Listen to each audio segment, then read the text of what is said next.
My 70-year-old father never talks about his feelings, but he showed up for my son in the best way possible after a school bully incident. My son, Ethan, 10, is a quiet, sensitive kid. He was being relentlessly targeted by a bully, Max, at school for always carrying around his favorite, slightly worn copy of an obscure fantasy book. Ethan came home crying last week, having had his book snatched and ripped in half. My father, Paul, 70, is a man of few words, a classic, stoic figure who rarely shows emotion or discusses feelings. He listened to the story with a grim face, then silently went back to his woodshop in the garage. I figured that was the end of it. 2 days later, Paul showed up at our door, not with a new copy of the book, but with something far better. He handed Ethan a small, handcrafted wooden box, polished smooth.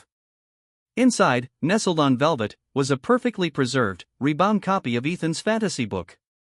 Paul hadn't just replaced the cover, he had carefully glued every ripped page, rebound the spine, and created a solid, beautiful, cherrywood cover for it. The new cover was engraved with the book's title and Ethan's initials. "It's a book safe," Paul said gruffly. "For important things." Ethan, completely speechless, just hugged his grandpa fiercely. Paul, uncomfortable but accepting, patted his back. The next day, Ethan walked into school, holding his newly protected book.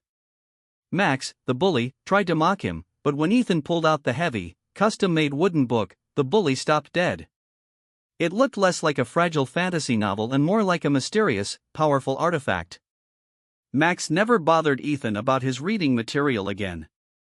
My dad never said, "I love you," or "I'm sorry that happened." He just built a silent, permanent promise to his grandson: "I will protect what is important to you." That gesture spoke louder than any words ever could.